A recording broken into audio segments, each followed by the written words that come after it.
What do you think are some of the mistakes that common people today do which the ultra wealthy don't? You need to focus on excellence and not on money. When you're building the first 10 lakhs or a 20 lakh kind of a corpus, so you need to fear a lot. Where are India's millionaires investing in 2025? I would say is the most sought after investing these days.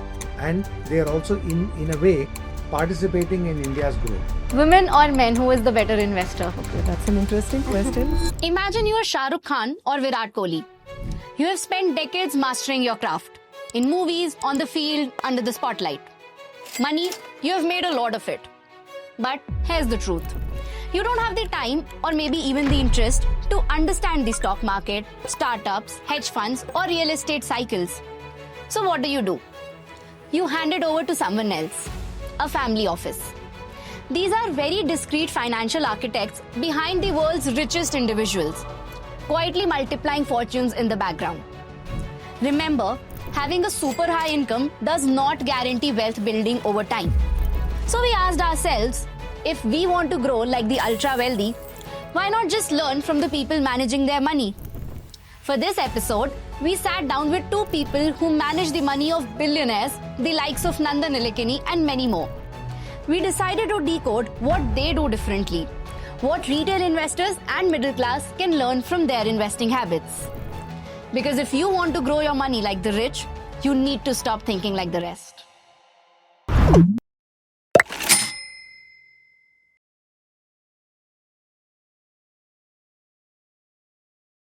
Hi sir, hi ma'am, welcome to Power Up Money. It's so good to have you here. Today is a very interesting episode for me because I personally have been very curious about, how do these ultra wealthy people invest? How do they think about money? And hopefully me and our audience will be there, one fine day. I would love to pick your brains today on this particular topic. And let's start right away. Sure. Let's start with, you have been through your own journey, right? You come from humble beginnings and now you are advising billionaires of the country, right? What do you think are some of the mistakes that common people today do with respect to their money, which the ultra wealthy don't? So, first of all, thank you for having us. And it's a pleasure to be here and speaking to you. And to the question what you posed regarding the common man making mistakes, I don't think you can call it mistakes, because what happens is when you're building the first 10 lakhs or a 20 lakh kind of a corpus, you tend to be extremely cagey and you need to fear a lot. Okay, and particularly when we are all in the business of finance, so we understand what is investments, like what works, what does not work. And if you look at equities as an asset class, we exactly know saying that long-term works very well and volatility is going to be there.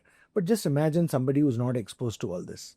And if he sees a market crash, so obviously he'll be extremely panicky, okay, when it comes to money management. And he will think saying that I don't want to be in equities. And he'll take kind of some steps which will be very knee-jerk. Okay, he'll exit. Okay, and the same way in terms of even investing.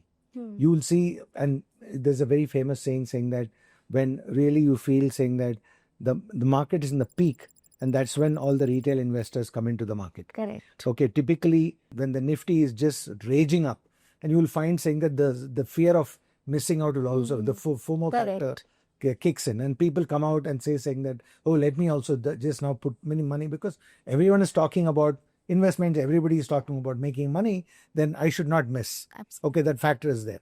So typically, I would not say people make mistakes. It is very psychological in a context. So I feel it's a journey. Okay, and people learn. Okay, and that is where I think advisors make a lot of difference to their lives, like hand-holding them and like talking to them. Right. Okay, giving them a perspective in terms of what they should do and stuff like that. So I So I would put it that way, actually. I would not call it mistakes, actually. Yeah. Very, very interesting. And I would want to double click, right? I think hearing your journey, right? You're also, the first generation sort of wealth creators, and I want to double down. But before that, ma'am, you were talking about how family offices work, and I would love to understand that. Yeah, so the family office basically means that it's a office, a team of professional experts who can advise the family, who can support the family in their whatever be their endeavors. It could be managing the money, it could be managing their real estate or other asset classes, managing the complex things like compliance, operations, tax related part, or just maintaining the books of account. So anything and everything which is slightly complex and which chokes the bandwidth of the family, you can have a professional team members. So many times what happens, earning or creating wealth is something which the families know. They are the wealth creators. They have done it. They've created the wealth. Now, to maintain that ongoing basis is where there are many challenges, which you may not know. Like as a manufacturer, I know to create wealth. But do I know how to maintain this for multiple generations with keeping in mind all the compliance, the changing regulatory requirements, right? The complexities associated with that. So probably at that time, they come to us saying that, can you help us in this journey so that it can be preserved, it can be maintained, and I can easily, seamlessly transition to the next generation. So that is what a family office means. Got it. Right. And I'm personally very curious. I often used to believe that these would be more business owners, but do you also see a lot of professionals, working professionals? Yes, very much. So again, family office does not mean that you need to have 100 crore, 1000 crore, 10,000 crore to have a family office. So we have, for example, we have families with 10 crores, with 15 crores, where they have given some kind of a role for the family office to take care, and they just focus on what they want to do, where they feel their passion is. It's a mindset, actually. See, family office is a mindset. Okay, you need to really understand what is your goal in life. Okay, is your goal just to go and see the monitor every day and keep seeing where the markets are moving, or you got other goals in life, like whether you want to travel the world or you want to, like yesterday, incidentally, I spoke to somebody, and this guy was telling me, saying that I'm 62 now and I've resigned, meaning in terms of he took a contractual job with a very large group. He said, so I'm resigning. I said, why? He said, saying that 62 is good enough. I don't want to keep working and making money. Now I just want to focus on spirituality, travel the world. Okay, look at other. So basically perspectives differ. So everyone will not keep looking at the money and reviewing the portfolios every now and then. I'm not saying it's bad, but there are people who do that day in and day out. The job is only to keep seeing where the money is going. But not everybody is like that. Right. There are people who saying that I've got a lot of things to do in life. Time is short. So let me hand over all these things to somebody who's an expert, who will do this. Right. And I will review it whenever I have time. So when I sort of do a TG analysis of your clientele, right, I think there are two kinds of people who come to my mind, right? One is the first generation wealth creator, and the second is the more legacy families who have like hundreds and thousands of crores coming through legacy. Let's talk a little bit in detail on both, and let's talk about the first one, which is the first time wealth generator, right? I and of course all of us who is watching this video aspire to be one. What do you think are some of the traits in these set of people that sort of made them what they are today with respect to their money mindset, with respect to their investment habits? Tell us more on that. So earlier, see, I'll tell you, when you said legacy wealth happens because their fathers or grandfathers have created a kind of an empire. Correct. Whether it could be a manufacturing setup, or it could be a trading setup, or it could be something which has lasted generations. And basically, they are beneficiaries of the wealth which was created. Now, today, you don't need such large enterprises to make money.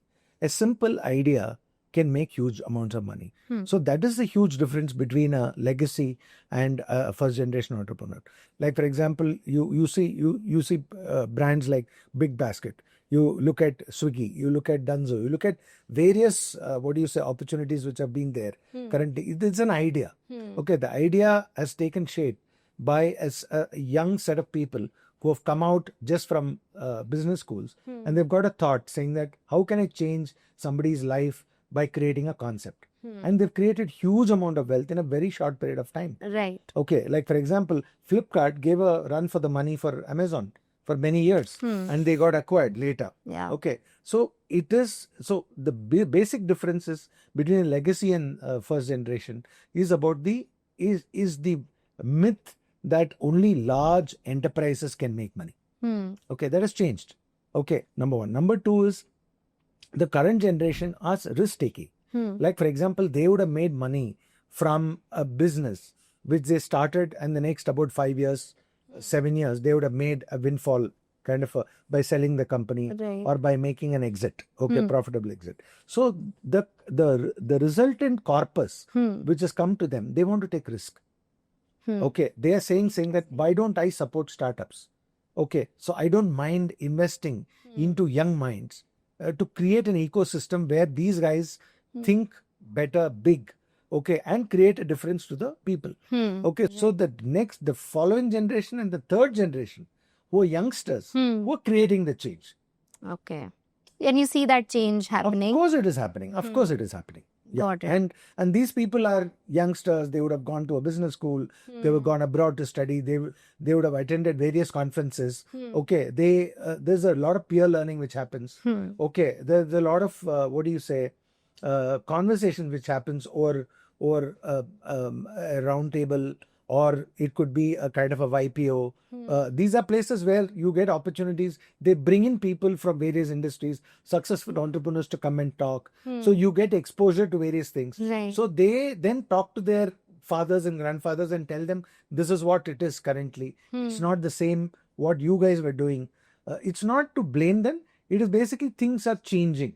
Okay, just to make sure they want to make them understand, saying that change is inevitable. Right. Just on that point, right, what you said on the wealth creation mode, right, which is more entrepreneurial, whether for the first generation or the legacy businesses, right, is the mode of investment also now changing, like from, I don't know, the traditional real estate? Are they moving to more startup investing? Is that also changing? I would not say it's changing, because real estate is a very different mindset. There are few people who still believe hugely in real estate. Okay, they understand real estate much better than any of us. Okay, and they've got the wherewithal also to identify pockets where they can invest. Okay, or their business also supporting the expansion. Like for example, now today if you look at Bangalore, okay, it is going beyond Yeshwanthpur. It has gone to Nelamangala. Okay, it'll in a next 5 years, even Tumkur will become part of Bangalore. Yeah. Okay, so earlier, about 10 years back, people would have bought lands, okay, around places like Tumkur for your logistics business. Okay, so these are people who understand real estate in a very big way. Okay, and all these people are, today, they are all, I would not say liquidating, but they're cashing out on this real estate by JVs and all that. Okay, so these people understand real estate very well. So I would not saying, but not everyone. Okay, there are people who are new gen who believe saying that real estate is not my cup of tea. I would not, beyond my place of stay and maybe one more house, I don't want to get into real estate. So it's a very different mindset. Many of them look at investments. Startup investing is again, it's not just a mode of investment. It's a mindset issue also. Like for example, I made money from a startup, so I would want to invest more into startups. Okay, so these are the two different extremes in terms of if you look at investments. But whereas majority of the investments still are in the listed space, your fixed income. Okay, typically these are I would say 60 to 70% of your money gets into these kind of asset classes. Got it. Yeah. Help me understand this investment philosophy, and like how does this typical portfolio of a HNI looks like on average? What does that mean? So it'll be, you can saying that asset allocation is, real estate doesn't come into this asset allocation. Okay. None of the people bring in real estate and say this is part of my entire portfolio. Okay. They always keep that aside. Okay, only the financial assets comes into the asset allocation. Okay. So that becomes if you take 100 rupees as asset, most of the people are anywhere between 50-50 or 60-40 in terms of equity and fixed income. Okay. But in the last about 3-4 years, if you look at fixed income has lost its charm in terms of sheen, because the returns have been coming down, where interest rates have been constantly coming down. Your returns are anywhere between 6 to 7%.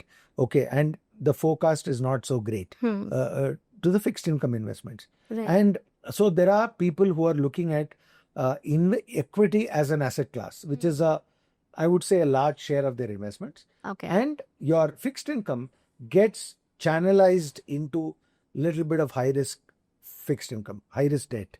Got it. Which could be a venture debt, which could be a private credit, Okay. which could be where it's still called fixed income, but the risk is far, far higher than your fixed income instruments. Right. Okay, these are not, I would say, completely risk-proof, investments. Got it. Okay, so this is how the the overall investment profile of any client could be. Got it. Yeah. Understood. Yeah. Another trend that I'm observing around myself is like a lot of affluent Indians. I see them buying a lot of properties out of India or getting global bank accounts. What is this for, and what is the thesis behind it? It's actually not very easy to buy properties outside India because one can only take out within that LRS limit, and that has only certain activities which you can do using that LRS limit. Okay. Like it could be for education abroad, maintenance abroad, things like that, or some investments which is within that LRS, which is allowed and permitted by the RBI. So it's not very easy unless your property, I mean, obviously outside India, you don't get any properties which is like less than maybe $500,000 or maybe $1 million and above. It again depends on And what we is are the like, family. it's the ultra wealthy people we are talking Yeah, about. So it will take some time for you to create that kind of a corpus, and then only you can go for these kind of Okay. investments. And today the compliance has become so strict that any remittance which you make has to come back to India. It has to have the proper filing. The track record should be there. So things like that is very important now. So Got it. it's not so easy. So there are very few families who are taking all that effort required to do that. There are some of the families who have taken it before these LRS limits and all has come in place. Okay. Or maybe someone who has worked there, who has got some corpus there, those kind of things. Otherwise, it's not very easy to Okay. take out the money. Okay, and but do is these. there, say, any? I'm just curious, right? Is there any tax optimization, or there's something that we don't know why is this trend happening now, and why So there's more and more people the moving abroad? diversification or taking out money is purely from a asset allocation or from the diversification point, right? From geographical, there's so many geopolitical risk which we all know we are living in today, right? So definitely a framework for taking out some money as your wealth kitty increases and as you are falling into that UHNI and above category, definitely one needs to have a certain allocation towards overseas or global diversification. And that advisors like us, we do suggest them and we help them to create a framework and then do these kind of investments. And one more thing is, if you look at a family of 4, okay, you can actually take $1 million outside every year. Okay. Okay, $250,000 is what is permitted per person. So family of 4 can take $1 million. Now, if I need to take $1 million, I need to have at least $5 million here. Why will I take $1 million outside if I have very less money here? Because my primary residence is here. I'm going to live here. Okay, and so I need my diversification. It can be only 10-15% of my overall corpus. It can't be more than that. If you look at, not many people buy residences abroad. It's very difficult to maintain. We haven't seen a lot of clients taking out for real estate related. Got it. And buying real estate is at least, like, for example, I know some of them have got real estate, but they are all very, very, very rich. Meaning they are billionaires. Okay, only those people can afford actually. Yeah. Got it. Understood. So I think it's a more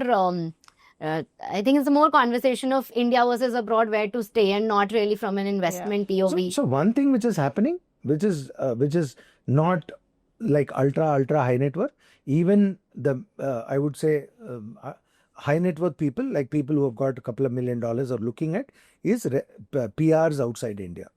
Okay, so typically there are people who are definitely that is something which is very prevalent. And what benefit does it get you? No, one is there are different benefits. Okay, one is if you want your, like, there are various countries where you can get this PRs. Okay, like for example, there's a 10-year golden visa which is for Middle East. Dubai, all these countries have got 10 years this thing. And you've got some of the European countries where if you pay a certain amount of money, they give you PR, as well as you can convert your passport also, Okay. if you want it. So it's more of like personal/lifestyle reason choices. Luxury and personal reasons. Choices rather than from an investment or a Yes, money yes. perspective. No, not at all. Not at all. Got And it. there is no tax optimization at all. Okay. Yeah. Got it. Are there any tax optimizations that are out there that, probably if you have wealth beyond a certain corpus, you can take advantage of? Are there some things? No, so there are certain jurisdictions like in Singapore, capital gains is not there. So there are many families in India are now setting up family offices, creating a corpus which is outside of Singapore, outside of India in Singapore, where they can take these kind of benefits on the capital gains part. Okay. So that is there. Again, it depends whether the family is aspiring to be staying outside India all the time, or you have major interest within India and your children are settled here, everything, right? Got So it. purely depends on what is the family's ultimate goal. Got What it. do they want? Got it. Interesting. Yeah. And, ma'am, I would love to ask you, I think, given now there are a lot of women who are making a lot of money and, entering into the HNI, UHNI category, which was not the case probably, a couple of decades ago.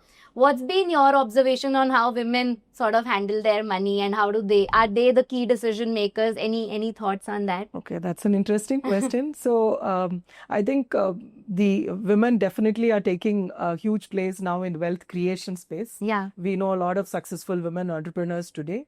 So equally, they are responsible and they are now coming forward to understand on investing strategies and how do we preserve wealth. And now they are some of the legacy creators now, right? From the first gen onwards, they are the ones who have created the wealth. So I know certain families where the grandmother has set up the business and now the entire women in the family are now taking care, etc. So these are trends which we are seeing. But remarkably, what we have also seen and experienced is that women investors, when they come into investing, they want to be more aware. I wouldn't say risk averse, but they want to be more aware. They want to understand what is the risk involved, and then they understand, study about it, read about it, maybe also do a little bit of research. So women prefer to do that before they get into anything, which I hope you'll agree. So they are more aware of things and want to be known and aware of everything what they do. That's number one. And second thing is they are generally a long-term investors. They wouldn't like to, experience something and then come out of it, etc. So that, in a way, I have seen personally some of the portfolios where women are managing or continuing to maintain, that is extremely doing well, that's in terms of their returns are much better than someone who has not given that kind of a time period horizon for the investment. So these are some of my personal experience with of the. Yeah, no, very interesting. I was also reading a report where I think it's statistically proven that women tend to be better investors than men. I think the other fact is the World Health Organization report also says that the women's life expectancy is supposed to be slightly more than a man. So obviously women have to take this in charge, and they have to also learn about financial literacy is important, and they have to also start investing much earlier and take charge of the whole estate planning, things like that. But what I'm saying is, going forward, if women can come forward and learn and understand these from the very early stage, so then it'll be better. It won't be a surprise to them. True. And I think it's always better because you get different perspectives when you're planning, right? Yeah. And it's important. So gender diversity in estate planning is something which I'm very personally keen, and we talk about this aspect to every families with whom we engage with. Right. It brings a lot of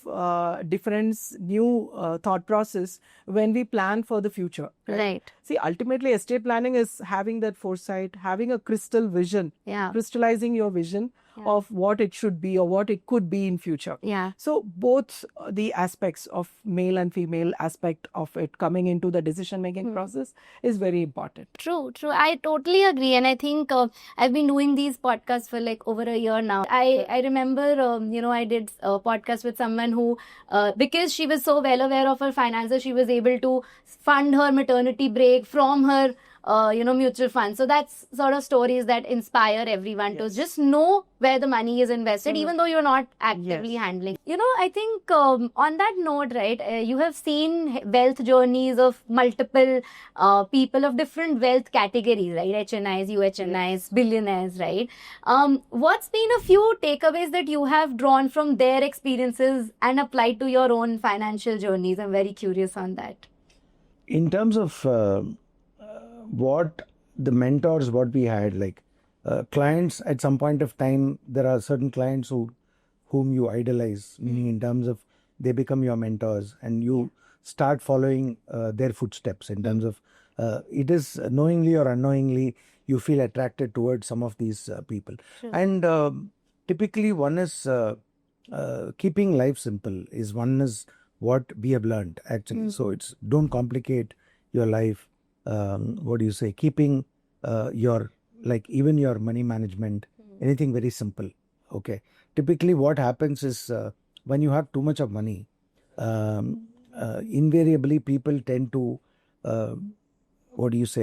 diversify the sake of diversification, which is not required actually.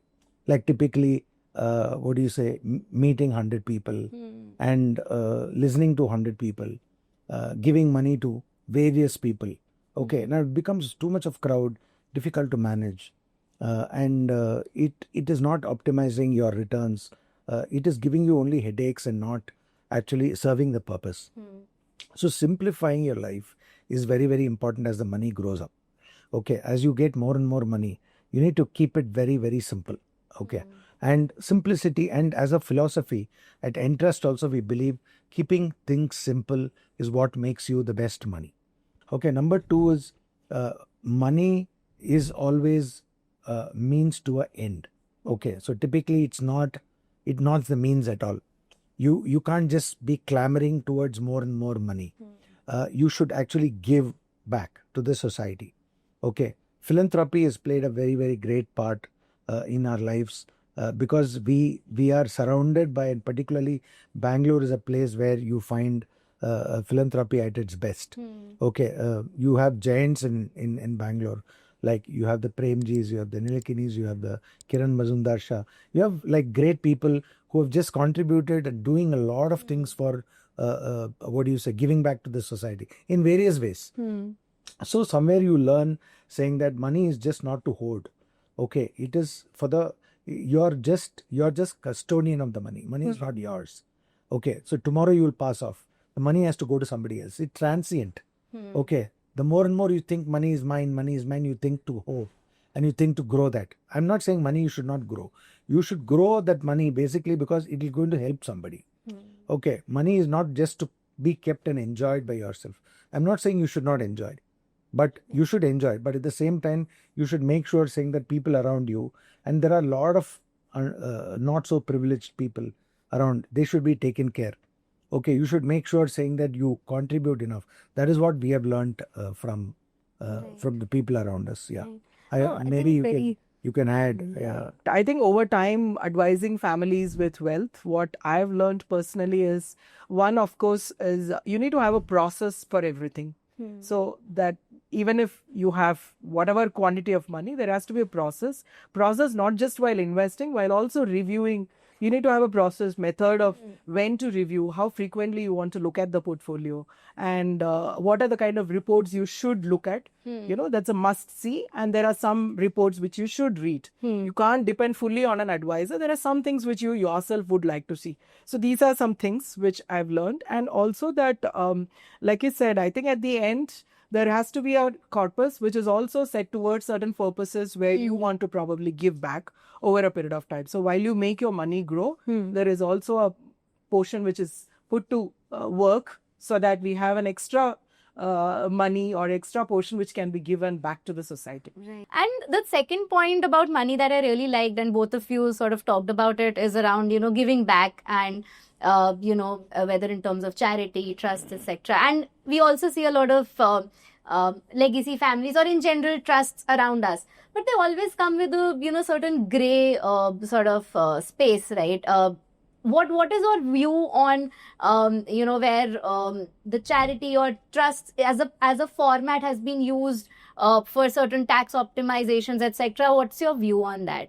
No, actually, if you really look at the charity which is being done by a public charitable trust with your Section 80G and 12A and all that, if you look at it used to be very, people were not using it in a very ideal way. It was a channel to, siphon off money and all that used to happen. Okay, but not anymore. Okay, not anymore. I would say it's all changing. Okay, it's all changing for the better. One is the tax authorities are very strict.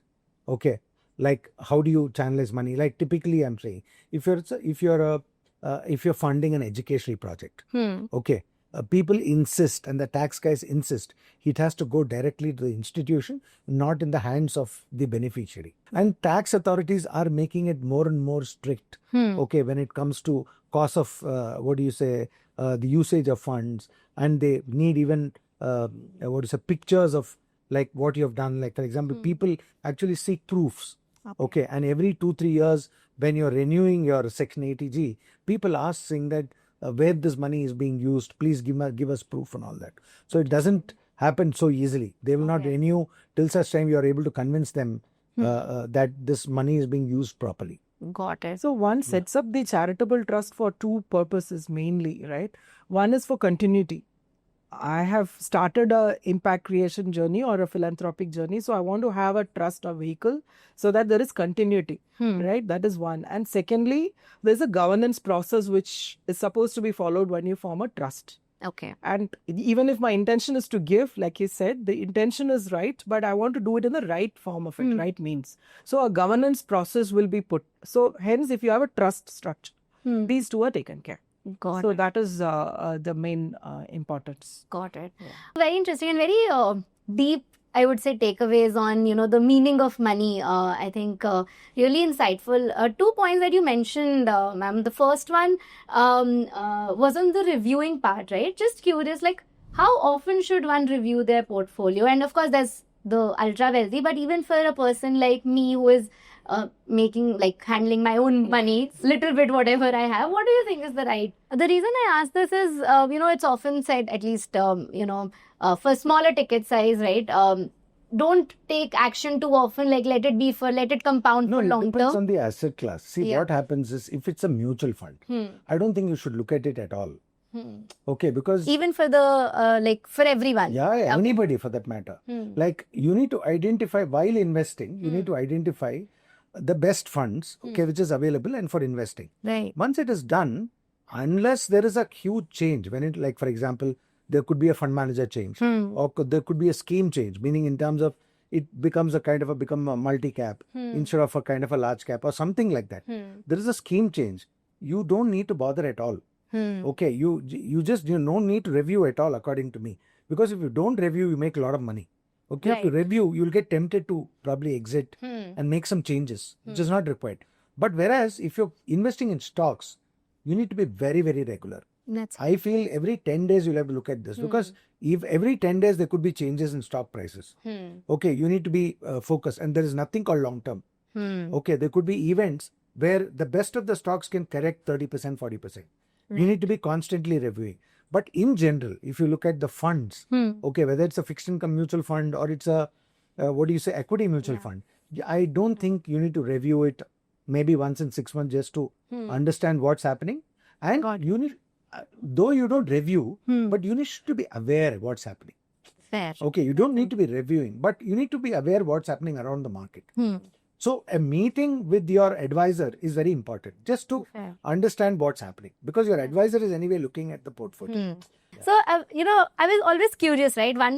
If the markets go up and down 1%, right? 1% of 10 lakh, 50 lakhs is okay. I mean, manageable numbers. But when you go to like 10 crores, 100 crores, 1% of these is also huge. It's the same philosophy. It's same for them. Yeah, absolutely. For somebody who's 1 crore, The same, what is the that's value? true. The same, it's all the same. Yeah. It's all relative. Yeah, I yeah. think So, the importance of and you will realize it. Once you start making money, you will also realize. yeah, it's I think 1%, not the absolute Yeah, number yeah. anymore. Then fair. Great. I think I had a lot of insightful learnings from this conversation. I would want to wrap this up with one final question. You've seen people like you've been managing wealth for people who have made it big, right? For our audience out there who is figuring out and hoping to make big, right? What's your advice from a financial perspective and in general to any 30-year-old out there who, ultimately wants to enter the HNI, UHNI category at some point? What's your advice to them? See, basically, I just had a conversation with a very budding professional just before this meeting. In fact, he came to me for some advice.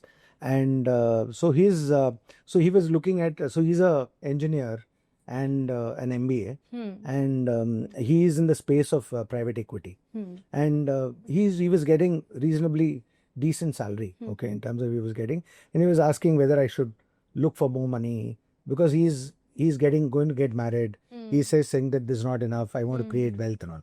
So one thing what I said is, the right now what you're getting is very good in terms of the salary part. What you're getting is extremely good. Number two is you need to focus on excellence and not on money. Okay, you need to excel. You need to keep working hard and create a difference wherever in your workplace. Okay, money will follow. Don't chase money. Okay, that's the first thing. Okay, once the money comes, then put it diligently, meaning in terms of use it diligently. Okay, invest in a, like for example, SIP is a great option for budding professionals. Right. Keep aside some money, thinking that that's not my income. Okay, and that's a must actually. Some of us didn't do that at all. Okay, we failed because when we started, we could have made much bigger than what we are today because we didn't start off very early and started investing in a very systematic way. Systematic is SIPs. It's the greatest tool which financial markets have got. Okay, it's like just keeps going from your salary and you're building a great corpus, and power of compounding, you can see it. True. Actually, and every fund, if you look at in the last 20 years, has delivered 20% return. Where will you get 20% return? True. And without even knowing, you will build a corpus. Okay, that's the best way to build your corpus. And number two is put it in equity. Equity is the best place for investing and you need to take risk. Okay, if you don't take risk, if you say that I'll put in fixed deposits, you should not even worry if you're looking at the next 10, 20 years. Equity is the best place to be in. So build it in a systematic investment plan and build it in equity. You'll make returns actually, and you can create wealth. Yeah, no, absolutely true. And thank you so much for taking out the time today. I hope some of our audience, 10, 20 years later comes to Entrust for managing their wealth. And thank you so much for taking out the time.